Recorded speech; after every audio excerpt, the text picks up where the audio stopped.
non-lapsable fund for modernization of the defense forces as recommended by the 15th FC. There is no indication in this budget of this critical reform. Sir, I am very much aware that enhanced allocation to defense will leave less pie for social sectors. There is always, sir, a tricky balance between the guns and the butter, the missiles and the midday. But, sir, I hope that the government makes this tricky balance properly. And as a party, Biju Janata Dal and our Honorable President, Party President Shri Naveen Patnaik have always stood with successive governments when it comes to matters of national security. Sir, fiscal federalism. With regard to fiscal federalism, I would like to draw the attention of the government, particularly this government, on two issues, sir. One is the reduced divisible pool of taxes for the states and the continuing expansion of centrally sponsored schemes. Sir, you will be shocked, the House will be shocked to know that the indivisible pool of taxes has increased from 7.5% to roughly 20% in 21-22 BE. Sir, these taxes, cess and surcharges are not shared with the state government. Is this cooperative federalism, sir? Sir, the FC had recommended 41% of the tax pool to be shared with the state. But because of these enhanced cess and surcharges by the central government, only 30% is now left with the state.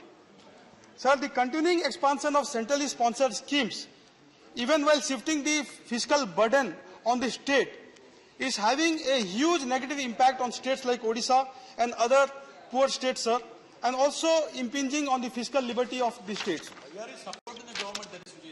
Sir, I'll come to the inadequate social sector spending now. Sir, there is no mention of price rise or inflation in the budget. There is no mention of unemployment in the budget. The Narega budget has been reduced by 25%. Sir, only yesterday I came from my district of Kalahandi in Odisha, and I can tell you how the poor laborers and people who were dependent on Narega, because it's a demand-driven scheme, are affected because of this. And also, it's pertinent to note, sir, 700 crore, which is pending for the material component, has not been paid to the state of Odisha by Government of India. Very bad, very bad. Sir, I'm reminded of the French laureate, Nobel laureate, André Gide, who said, everything that needs to be said has already been said. Everything that needs to be said has already been said, but since no one was listening, everything must be said again. Sir, the Kothari Commission way back in 1964 had recommended 6% you have another member. No, sir. Sir, you are exhausting all the time of the party. Please allow me to speak, sir. We'll please take care conclude of that. now. Sir, please we'll conclude. take care of that. Please allow me to speak, sir. Sir, 6% of... I can allow... Sir, 6% of India's GDP should be spent on education. Time. Sir, we have a new education policy. We are talking lofty things about education, but we are spending only 3% of India's GDP on education, despite all these lofty goals.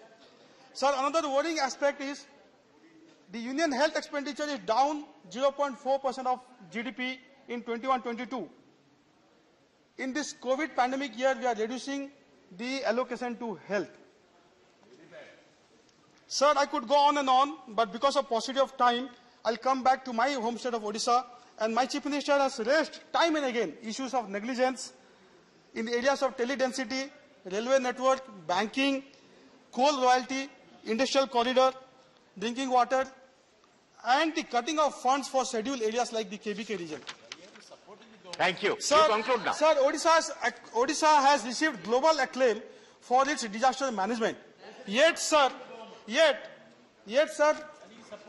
the Disaster Response Fund, which should have been, sir, on par with the Himalayan states, has been mandated 90-10 for Odisha. Sir, I'll give you an example. In the last 3 years, we have received 4 cyclones. Titli, Fani, Amphan and Yas. Yet, sir, Government of India is unwilling to split the setting pattern of Disaster Response Fund to 90-10. Your time is over. Your party time is over. Nothing is left. Please conclude now. I'll call the next speaker. Sir, I'll conclude. Sir, I'll conclude. Give me 1 minute. Please don't make commentary. Please. Sir, you have to listen to him. Don't comment. Don't make commentary. Sir, I'll conclude in 1 minute, sir. Yeah, please conclude. Sir, now. the railway density in Odisha is only 17 as opposed to the national average of 21. Sir, we are thankful to the Honorable Minister Railways for sanctioning 9,700 crore this year, but I hope that the Minister will not lower this in the revised Thank you. And I The will next also speaker urge is him. Manoj Kumar Jha. Sir, last, sir, 30 seconds. Sir, 30 seconds. I have called the next speaker already. Sir, connectivity is the lifeline of any nation. So I strongly urge the government to take care of the need of Odisha in terms of railway density, highways, banking. Sir, 1/3 of the GPs in Odisha do not have bricks and mortar branches. 70% of the districts in the navigation region Manoj Kumar Jha. branches or even It will not go on record now. Manoj Kumar Jha. Thank you honourable vice chairman sir. आज शुरुआत आप ही से करता हूं। वक्त थोड़ा कम है मेरे हिस्से में, तो मालिक तेरी रजा रहे या तू ही तू रहे, ना मैं रहूं ना मेरी आरज़ू रहे। तो वो एक सेंस ऑफ प्रोटेक्शन भी आपसे चाहता हूं। वाइस चेयरमैन सर, मैं आपके माध्यम से ये कहूं, इस देश में जितने विभाग हैं कैबिनेट में, सबसे महत्वपूर्ण विभाग फाइनेंस मिनिस्ट्री है। और मुझे चिंता होती है उस मिनिस्ट्री में जो भी लोग हैं उनकी, क्योंकि मुझे पता है कि पेंडेमिक के साए में नीति और नियत तय करना आसान नहीं होता। आपके लिए तो और भी आसान नहीं होता। और मैंने कैबिनेट रिशफल जब देखा, तो जब क्रेडिट की बात होती है तो क्रेडिट तो तय है कहां जाएगा। हाँ, बदनामी अगर आनी है तो किसके सर पे ठीकरा फोड़ा जाएगा ये भी पता है। तो माननीय उपसभापति महोदय, इसे कहा गया अमृत काल का ये बजट। अब मैं जब कार्यशैली देखता हूं बीते कुछ वर्षों की, तो मुझे स्पष्ट दिखता है कि अमृत किन के लिए है और विष किन के लिए है। अमृत मित्रों के लिए है सर, पर्याप्त मात्रा में। इतना अमृत पी लेंगे कि पेट और फूल जाएगा उनका। लेकिन विष एक महती जनता को, एक विशाल जनता के हिस्से में विष के अलावा कुछ नहीं आ रहा है। माननीय सभापति महोदय, मैं शुरू करूंगा डिफेंस को लेकर के एलोकेशन पर। मेरे दोस्त सुजीत ने अभी बात की। मैं सिर्फ इतना कहूंगा, कहीं एलोकेशन में रिक्रूटमेंट का हिस्सा क्या होता है? क्या वो आपके जहन में है भी या नहीं? या आपने तय कर लिया है कि रोजगार विहीन ही सब कुछ होगा? 70 वर्षों से एक डिमांड चल रही है। अभी भी गुरुग्राम में लोग बैठे हुए हैं, अहीर रेजिमेंट की डिमांड की। एक गौरवशाली इतिहास रहा है। आपके जहन में नहीं पड़ता? ना पड़े, वोट की चोट बहुत सिखा देती है। मैं सिर्फ इतना कह करके अगले बिंदु पे आऊंगा। Sir, I am deliberately avoiding macro issues. I could have dealt with that. Poor health of economy, bug on fiscal deficit, regressive taxation और केस शेप्ड रिकवरी। अब ये मैं बीते कुछ वर्षों से वी शेप, के शेप, तो मैंने थोड़ा रिसर्च किया। सर, एक जेड शेप रिकवरी भी होती है। जेड शेप रिकवरी यानी के 15वें अल्फाबेट के 15वें अल्फाबेट के रूप में आता है। जिस जेड शेप रिकवरी में खतरा होता है कि आप पुनः रिसेशन में जा सकते हैं। आप ज्यादा अर्थशास्त्र समझते हैं, यहां से चिदम्बरम साहब और कपिल सिब्बल जी बोले, फाइनेंस मिनिस्टर साहब हैं, आप लोग ज्यादा समझते हैं। हमारे लिए तो अर्थशास्त्र सर गरीब और निम्न आय वर्ग की थाली है। मैं तो उसकी साइज देखता हूं सर।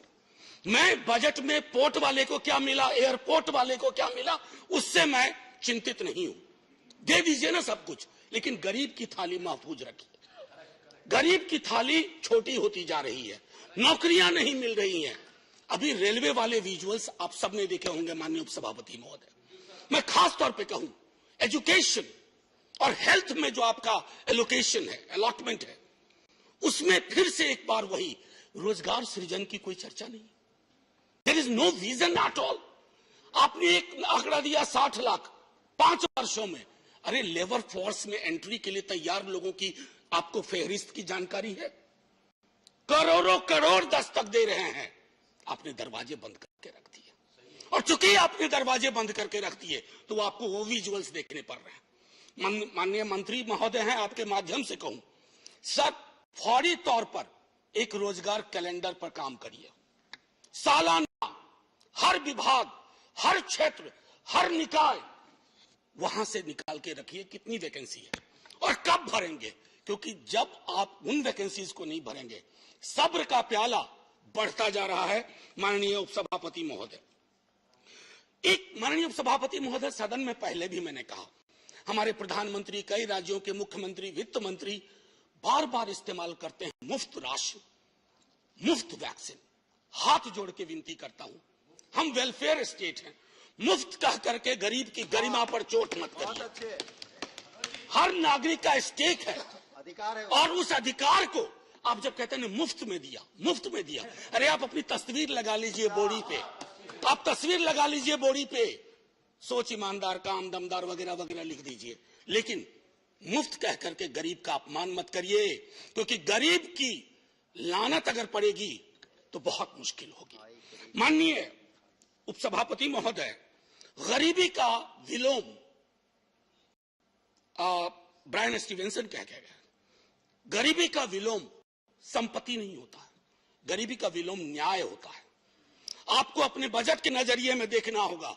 मैं तीसरी बार बजट पे बोल रहा हूं सर, तीसरी बार इस सदन में, आर्टिकल 39 क्लॉज सी एक बार पढ़िए और मूल्यांकन करिए that the operation of the economic system does not result in the concentration of wealth and means of production to the common detriment. Read the Oxfam report. Sir थोड़ा indulgence, थोड़ा सा sir, मैं बस थोड़ा ज्यादा वक्त नहीं लूंगा, बस वाइंड अप ही कर रहा हूं सर। दूसरी चीज, बस मैं ये कह रहा हूं, तीसरी बार ये दिखा रहा हूं, आर्टिकल 39। खैर सर, ग्रोथ बड़ी चर्चा होती है, आप कुछ नंबर बताते हैं, ये डिस्प्यूट करते हैं इधर से, सर हमको उससे भी मतलब नहीं है।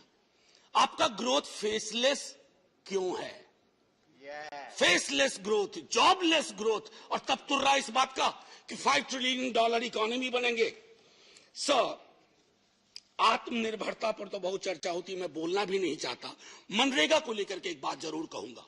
कल सुशील मोदी जी सदन में बोल रहे थे कि आंकड़े में गलती की इन्होंने, रिवाइज एस्टीमेट को, बजट एस्टीमेट को, रिवाइज एस्टीमेट को। मैं अग्री करता हूं सर आपसे, मैं उसमें नहीं जाना चाहता हूं, लेकिन जब रिवाइज एस्टीमेट के आंकड़ा आपके पास था और पैंडेमिक ने डिसरप्शन कर दिया था, आपने उस आंकड़े को क्यों नहीं देखा? आपने उस आंकड़े को क्यों खारिज कर दिया? और मैं आपको बताऊं सर, उस आंकड़े से संबंधित मनरेगा में मांगने पर भी काम न मिलने में बिहार, गुजरात और मध्य प्रदेश सबसे ऊपर है सर। ये शर्म का विषय होना चाहिए, सदन के लिए सामूहिक शर्म का विषय होना चाहिए, पीठ ठोकने की बात नहीं है सर। बस सर मैं एक आध मिनट लूंगा, उससे ज्यादा नहीं। और सर हर साल काम न मिलने का औसत ये बढ़ता जा रहा है, और प्री पैंडेमिक 18-19 से लेकर के अब तक। सर एक अभी हाल में एक किताब पढ़ी सर, बड़ी अच्छी किताब है, आपको दूंगा, मृणाल पांडे जी ने लिखी है, माया न घुमायो। सर उसमें एक व्यक्ति कोरोना के काल में बहुत परेशान होकर के, उनको गांव से निकाल दिया, तो वो पहुंचा एक कुएं के पास, तो कुएं में पड़ियां थी। उन्होंने कहा मैं 2 शंख दे रही हूं, एक है करामाती शंख जो मालिक को मनचाही चीजें देता है, एक है डपोर शंख जो लच्छेदार बोली बोलता है, बहुत देने का शोर मचाता है पर वादे कभी पूरे नहीं करता। धन्यवाद, धन्यवाद सर एक हो गया सर, एक मिनट सर, सेंटेंस खत्म करने दीजिए सर। पूंजी निवेश का मामला में आता हूं सर।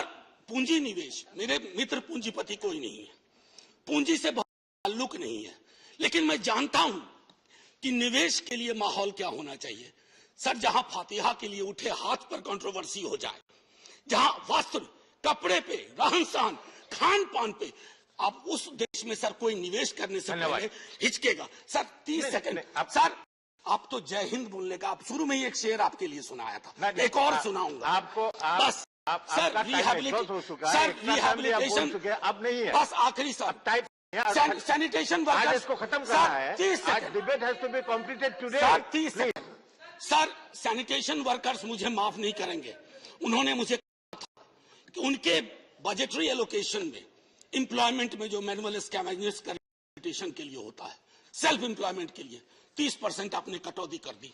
मैं अभी बोल रहा हूं तो कोई न कोई मैनुअल स्कैवेंजर किसी सीवर में अपनी सांसें आखिरी ले रहा होगा सर। इसलिए मैं कहता हूं, तेरे वादे पर जिए हम, ये जाने जाना सर, ये आपके लिए है। तेरे वादे पर जिए हम तो ये जान झूठ जाना कि खुशी से मर न जाते तो एतबार, अगर एतबार होता। जय हिंद सर। धन्यवाद। वंदना चौहान जी।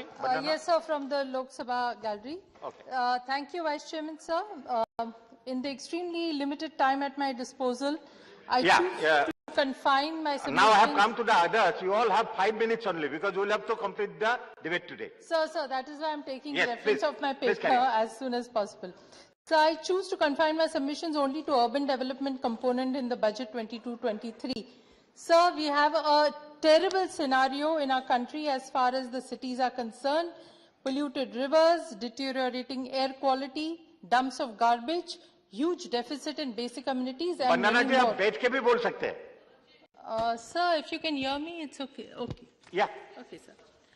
No, I'm better off standing. So what we need is what the Habitat 2 called a revolution in urban problem solving. Sir, nothing else less will work. So several studies in our country, right from the time when Prime Minister Rajiv Gandhi ji set up a National Commission on Urbanization to study the urban issues, or in 2011, the high-powered expert committee which estimated the amount of investment required, or the committee of experts in town and planning which said what is the kind of man-force that is required for, and the latest report of reforms in urban planning capacity in India. All these documents, sir, spell out that the urgency to address cities. And on that count, sir, I congratulate the Finance Minister who seeks to steer a paradigm change to reimagine our cities, only with a hope and prayer that this does not remain a false and half-hearted promise like many others of the government in the past. Sir, she has spelled out several issues which I don't wish to say because they are already in her speech, but I would like to make 6 suggestions for the government's kind consideration. So one, I would like to suggest a National Commission on Urbanization and the constitution of state commissions on urbanization. So we cannot forget that urbanization is a dynamic process and is continuously throwing at us new challenges. It would be good if a statutory body in the form of a National Commission of Urbanization is constituted by a legislation which will continually study, monitor trends of urbanization, and similarly, since local governments is a state subject, an equivalent state commission for urbanization. My second point, sir, is that there should be constitution of a special cadre for municipal services, just like we have the Indian Administrative Services, Indian Foreign Services, Indian Revenue Services.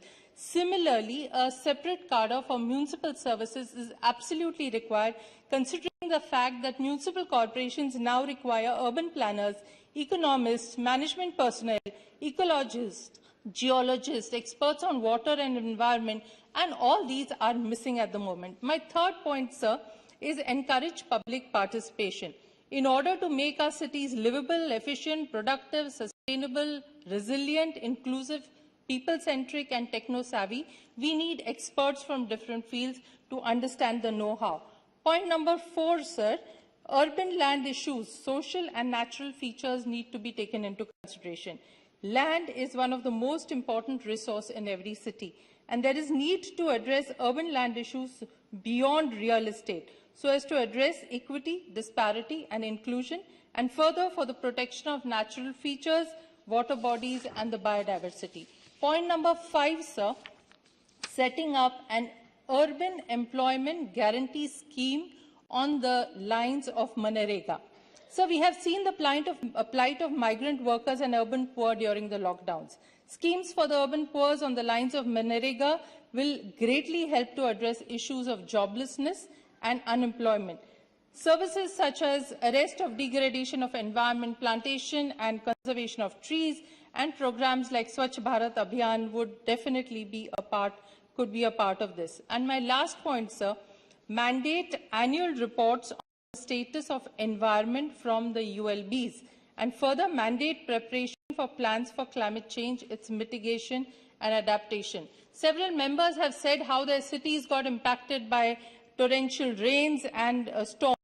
Sir, in this respect, I wish to draw the attention of the government to Schedule 12 of the 74th Amendment, which says that protection of environment, promotion of ecological aspects and urban forestry are responsibilities of the municipal corporations. However, there is no mechanism to monitor what they are doing. And therefore, I urge that the Honourable Minister make certain budgetary provisions for or local governments which have paucity of funds to make sure that they can do this. And I would also say that this could amount to be your first step, ma'am, in making the urban development meaningful, and also a first step in the creation of awareness in the direction of enhancing the understanding of carbon-neutral cities.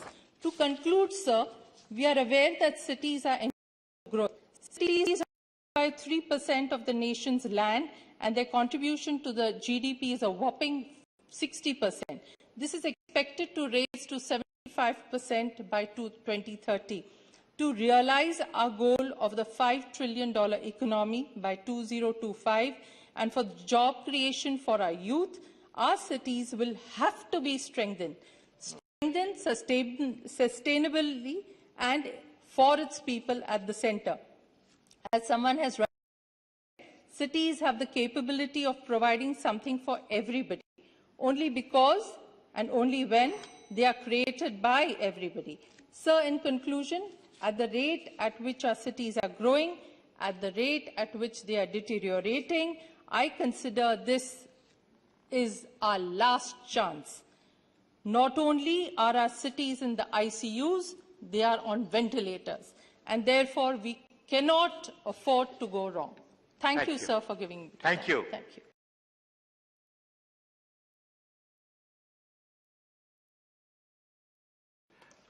The next speaker is Ajit Kumar. Please take the example of your previous member. She just finished in time. Please.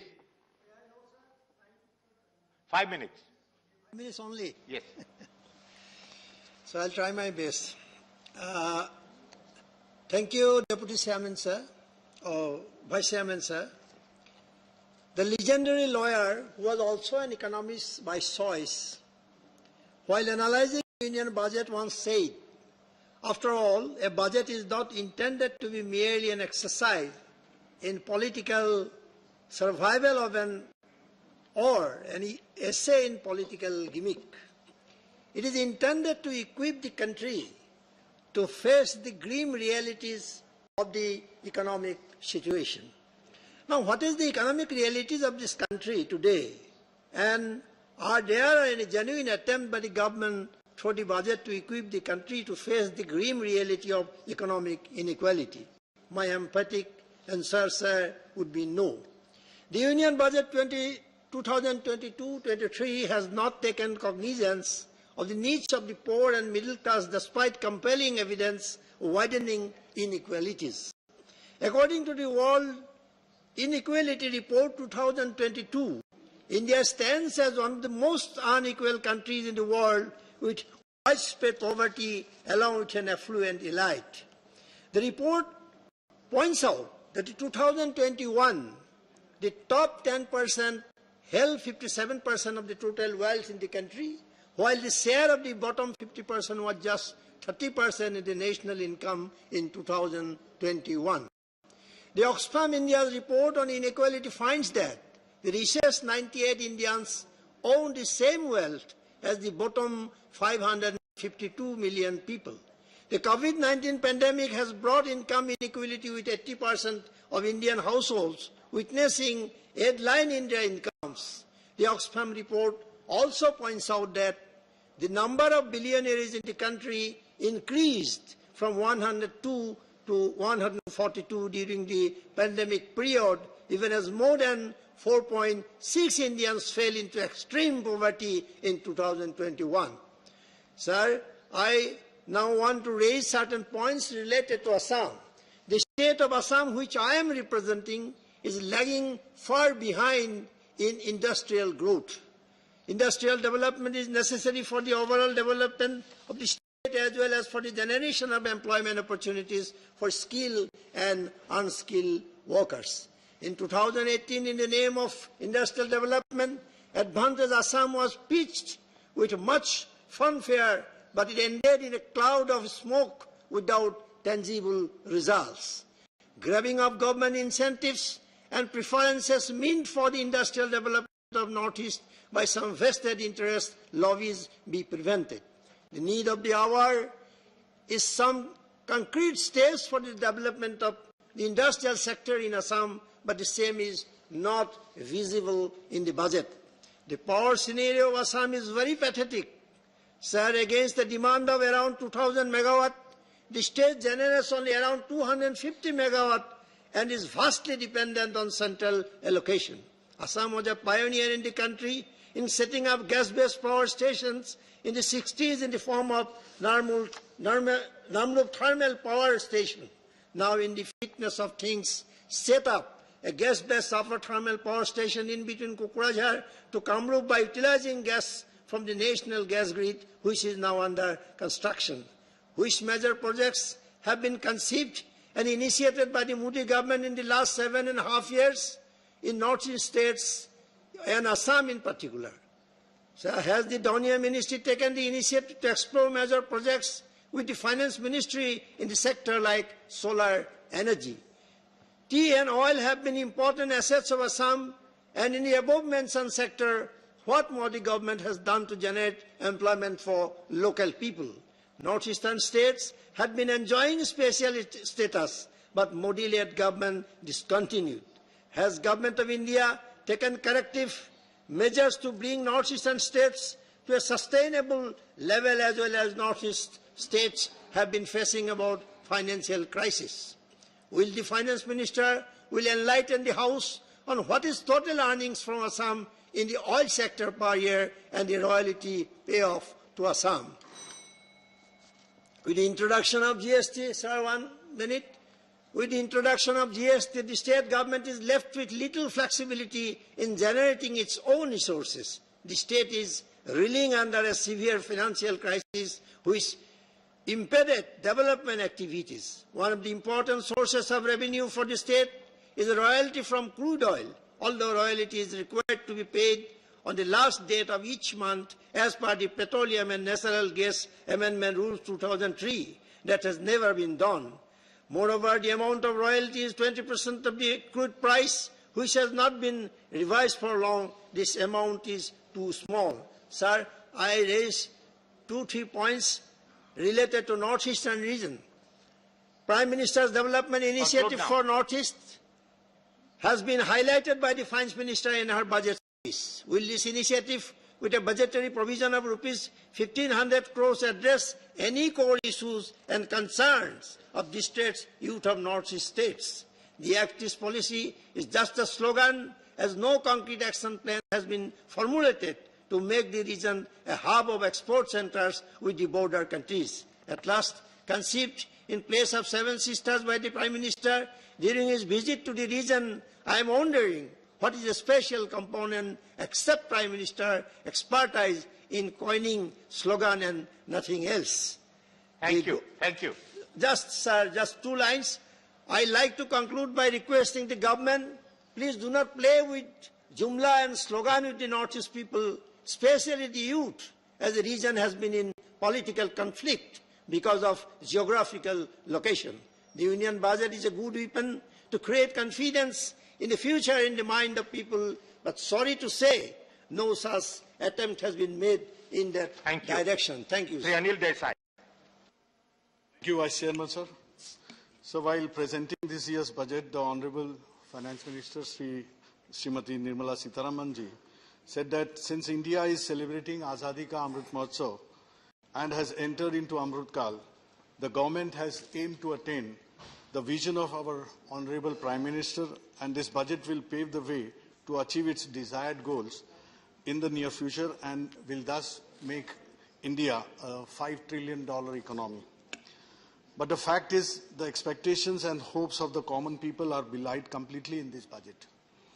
Amid rising unemployment, inflation and falling incomes, which caused uneasiness among common people, though this situation got aggravated due to COVID pandemic, we do believe, nonetheless, this budget has left poor people high and dry. Rosy pictures are drawn in earlier budgets are far from realization, and yet another new dream is shown to the people who are expecting Achhe Din, hoping against the hope. The stark reality is rich has become richer and poor has become poorer. Sir, ours is an agrarian economy, though agriculture sector has been allocated quite a bit in this budget. The budgetary provisions about rural development and especially Manrega have been reduced. This will not only create difficulties in the development of the rural areas, but will also affect various schemes implemented for farmers through Manrega. The provision made in this budget for Manrega would provide around hardly 30 days of employment instead of 100 days of employment, which is stipulated in this scheme. Sir, we cannot forget the contribution of the farming community who produced record grains during COVID pandemic and immensely supported our economy in tough times. And therefore, agriculture sector should have been allocated much more funds than whatever is being provided in this budget. Similarly, agro-processing industry too needed more thrust than the provisions made. So creation of employment in the agro sector is the need of the hour, and therefore FM should have considered this aspect in order to boost the rural economy. Unless these issues are addressed on priority basis, doubling of the farmers' income will also remain a distant dream. The allocation made in the healthcare sector should have been much more than the last year, as strengthening of health infrastructure is of essence. However, schemes introduced in this budget like Ayushman Bharat Digital Mission and National Tele-Mental Health Programs scheme in the health sector were necessary, and it is laudable. One Class, One TV channel program of PM E-Vidya will be expanded from 12 to 200 channels. This initiative to impart quality education to our children, particularly in rural areas, and those from SC, ST and other weaker sections is a welcome step, I would say. But overall budgetary provision in the education sector should have been in the range of around 3% of the GDP, which is unfortunately 1% in the present budget. So under the heading Housing for All, objective of building 80 lakh houses for identified eligible beneficiaries of PM Awas Yojana has been set, and rupees 48,000 crores have been allocated for this purpose. The Honorable FM has desired that private developers would participate in building affordable housing, which also has a huge potential for employment.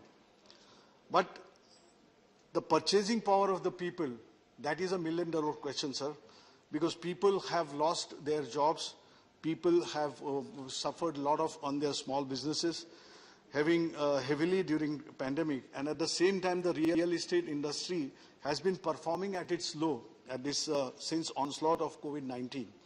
Although banks are recapitalized and substantially, there is still lukewarm response to the credit offtake. The government should devise special schemes to give boost to the real sector, else housing for all by 2022 will also turn out to be a hollow promise. Sir, the impact of COVID pandemic on MSME sector was so bad that in the last 2 years, several small and medium units faced closure due to heavy losses during lockout and consequently retrenchment of workers, which brought several families on the road. Emergency Credit Line Guarantee Scheme definitely gave much needed support to this sector to make comeback and regenerate employment. But all is not well yet. MSME sector does need more support from the government by way of unrestrained lending through the banks and NBFCs, as this sector is one of the largest contributors to the GDP of our country and also a job creator. So the focus of the government in this budget on creating modern infrastructure is another big promise. However, the success of the infra build-out, especially where PPPs are being visualized, will depend on the schemes being properly framed. National Infrastructure Pipeline and Gati Shakti program sound good, but need effective implementation. Government should make the terms and conditions of the projects attractive enough to entice the private sector to implement them.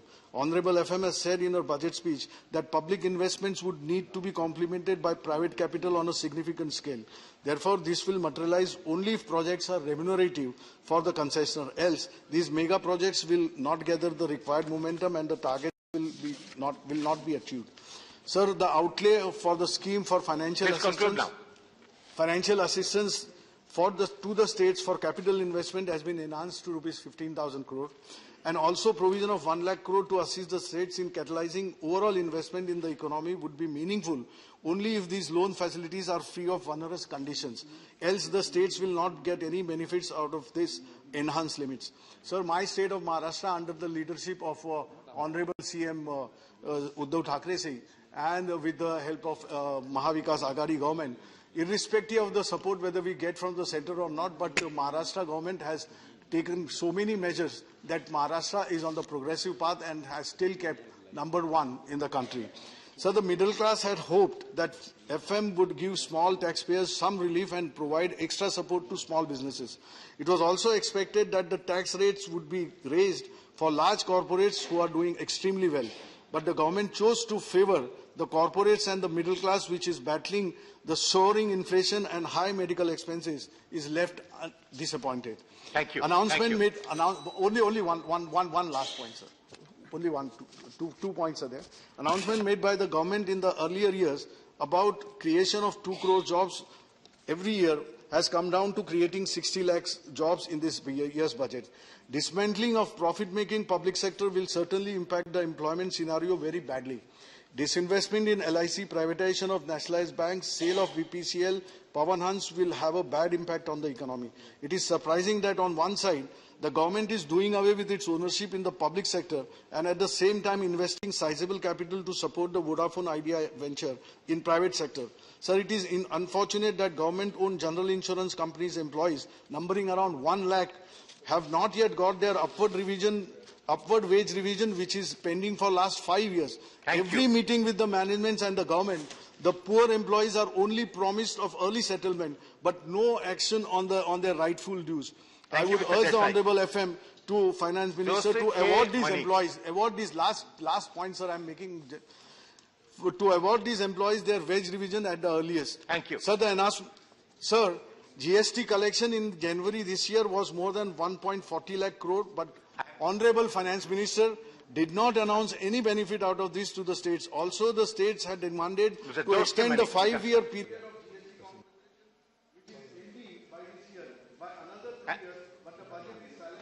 Now it will not go on record because I have called the next speaker. Please.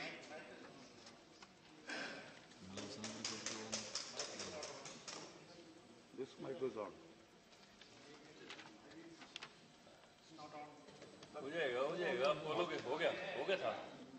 So how many minutes, sir? 5 minutes. Yeah. Thank you, sir.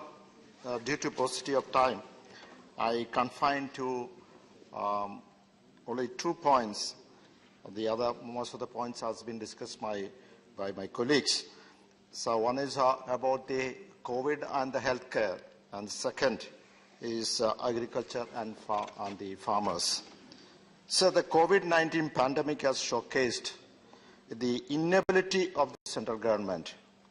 The pandemic has brought great visibility to the country's health infrastructure and the need to increase government spending on public health care to at least 2.5% of the GDP, as recommended by the National Health Policy of 2017. India's public health spending as share of GDP is the lowest among the BRICS nations.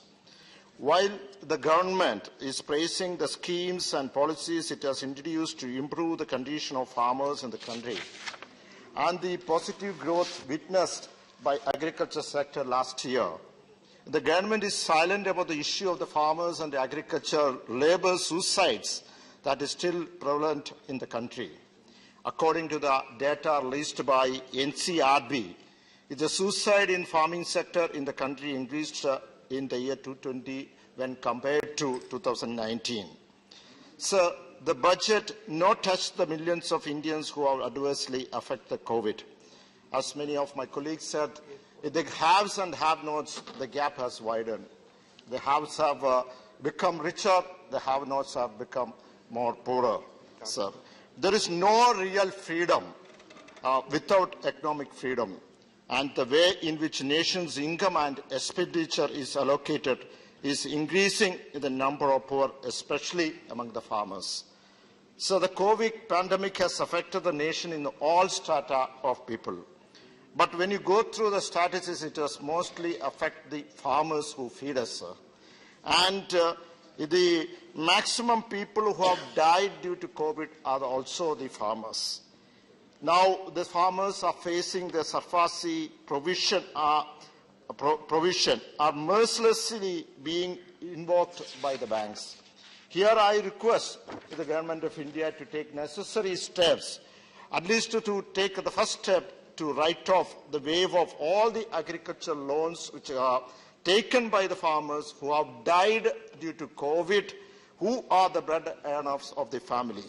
So I request the government of India to take a special package for ordinary workers who are facing great difficulty in finding jobs during the COVID times. So regarding Kerala, the Kerala economy, the Kerala's economy backbone depends on the rubber farmers and the price of the rubber. I specifically, I am raising this point, mainly because the rubber farmers are in distress. And the finance minister, she was in charge of the Ministry of Commerce earlier. She knows the plight of the farmers. She had come to the Kerala. She has had an interaction with the farmers and stakeholders, and she really knows the plight of it. That's why I wanted to talk about the rubber farmers here, sir. So I have taken this issue in the 0 hour also, sir. So mainly because the rubber, the price, fall of rise and fall of price of natural rubber, sir. Mainly, this is due to the dumping, the import of natural rubber. So here, now recently, the Competition Commission of India had fined leading 5 tire manufacturers with a tune of 8,788 crores of rupees. For what? For forming a cartel and purposely, deliberately reducing the price of natural rubber. At the same time, when the natural rubber, the price goes down, actually the tire price also goes down. They have decided to increase the price of the tire. Who are the victims, sir? The victims are the poor farmers, sir. And they've been fined only, it is for 1 year, sir. God knows it would have happened throughout from the 2005 onwards for the last 1 decade, sir.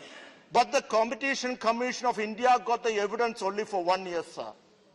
And the farmers are facing this, because of this fall in price of the rubber, sir.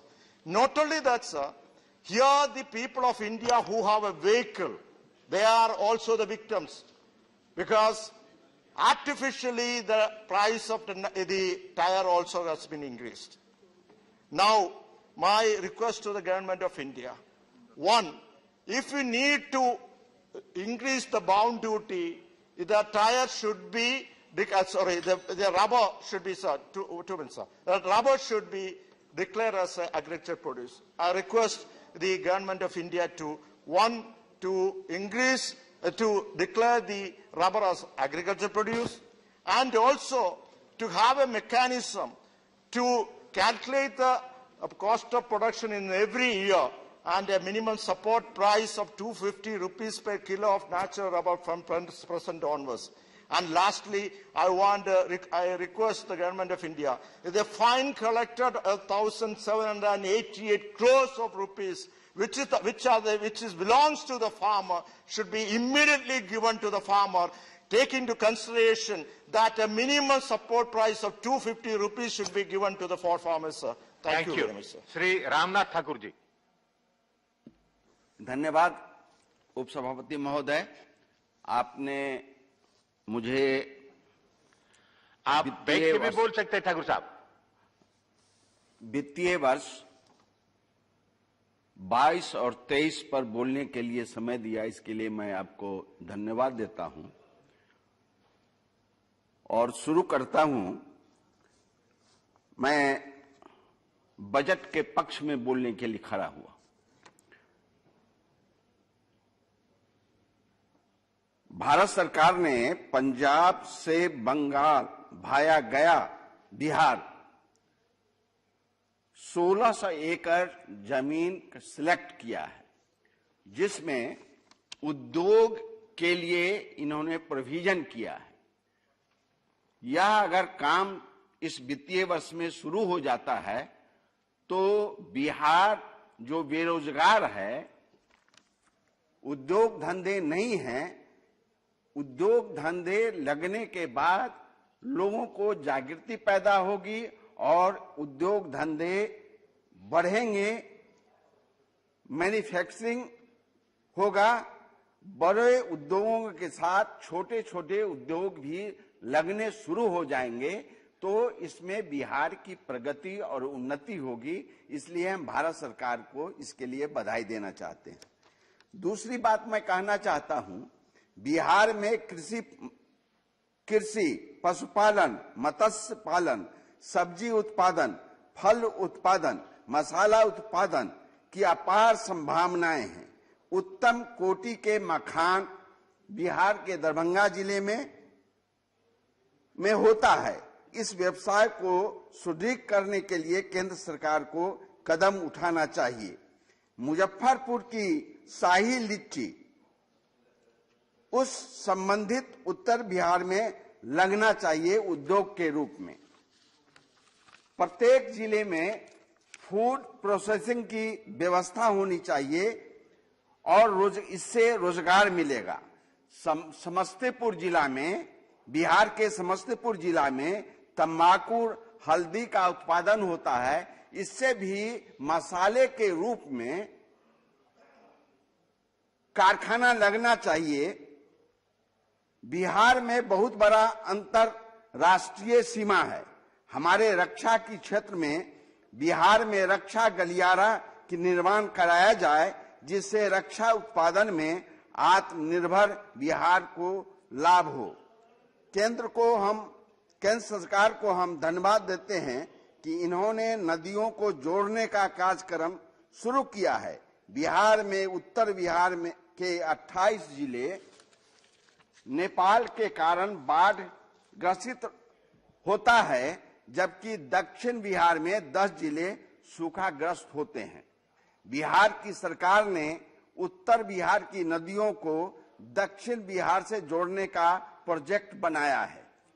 उस पर प्राथमिकता देने का काम भारत सरकार करे, जिससे बिहार आर्थिक गतिविधि बढ़ सके।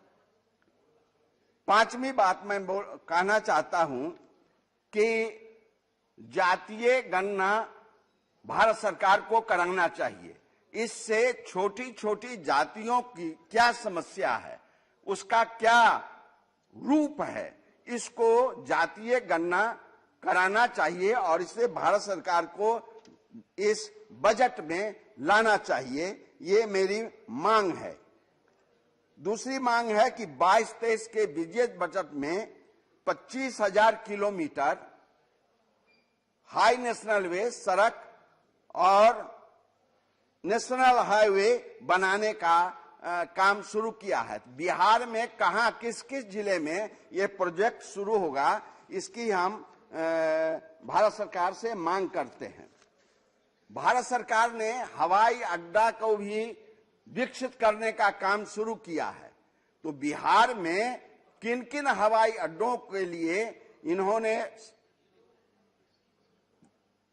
मांग रखा है, किन किन जिलों को सिलेक्ट किया है, इसकी भी हम मांग करते हैं कि हम बिहार में हवाई अड्डा को बनना चाहिए और जिस जिले में हवाई अड्डा नहीं है उस जिले को भी इसको शामिल करना चाहिए। ये हमारी मांग